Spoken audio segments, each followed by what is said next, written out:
Est-ce que vous savez si la Roumanie fait partie de l'Europe? Ben non. La Roumanie, non je pense pas. Je pense qu'ils veulent y rentrer mais qu'ils y sont pas encore. La Hongrie. Je dirais que oui. Et j'en suis pas sûr, je ne sais pas du tout. La Hongrie fait-elle partie de l'Europe? Joker.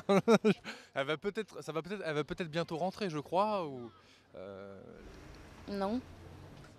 Là, par contre, il y a tellement de changements que je pense que oui. Je sais pas. C'est vrai que ça fait un moment que j'ai pas suivi les derniers pays qui sont rentrés dans l'Europe. Je peux pas vous dire. Est-ce que la Pologne fait partie de l'Europe? Oui. Quelle image vous avez, vous, personnellement, des femmes dans l'Europe de l'Est? Dans l'Europe de l'Est, j'ai une image qui est fondée que sur des préjugés. Ouais, j'imagine plus des femmes au foyer qui n'ont pas forcément un épanouissement personnel. Mais bon, ça dépend certainement aussi des pays. Il n'y a pas forcément non plus, je pense, à généraliser sur tous les pays de l'Est. En France, il y a déjà des inégalités, donc je me dis que là-bas, étant donné que je dirais que c'est pire qu'en France. Maintenant, C'est vrai qu'on a une image des pays de l'Est où les femmes sont quand même un peu exploitées et un peu... on a, je pense, une mauvaise image encore des... elles sont pas... pour moi, pour le moment, on a l'impression qu'elles n'ont pas vraiment de droits, finalement, et qu'elles n'existent pas vraiment. Elles ne peuvent pas exister vraiment par elles-mêmes. Elles sont plutôt cloisonnées à rester à la maison, à s'occuper des enfants, de la maison. Je ne connais pas beaucoup, je n'entends que ce que je vois à la télé ou dans les conférences ou dans les pubs.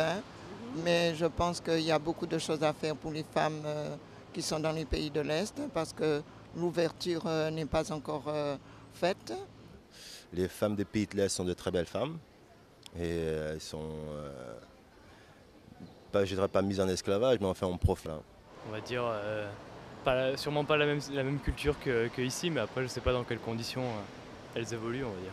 En fait, je ne connais pas trop exactement leurs conditions. Bon, il me semble que ce sont quand même des femmes fortes qui font face à souvent des difficultés matérielles énormes, donc, tout en devant éduquer leurs enfants. Donc on sait très bien que c'est difficile, quoi. Donc je pense que oui, elles ont les épaules sûrement très larges pour supporter des conditions de vie parfois difficiles. Selon vous, est-ce que les femmes dans des pays comme la Roumanie ou la Hongrie ont le droit de monter des entreprises, d'être femmes créatrices d'entreprises? Ça, j'ignore. En Roumanie, je ne sais pas, je crois pas. On va dire que je pense que c'est quand même plus facile chez nous encore maintenant. Alors peut-être que maintenant, avec l'Europe, peut-être que des possibilités vont peut-être se créer, mais là actuellement, je pense que c'est encore difficile quand même. Ouais. Est-ce qu'en Tchéquie, les femmes ont le droit de créer leur entreprise? Oui, je pense que oui. Ouais. Complètement normal, c'est comme en France, je pense. Est-ce que vous pensez qu'une femme en Hongrie, par exemple, a le droit de monter une entreprise toute seule? Non, parce qu'elles n'ont pas le... Déjà, je ne sais pas si elles ont le droit au vote et tout ça.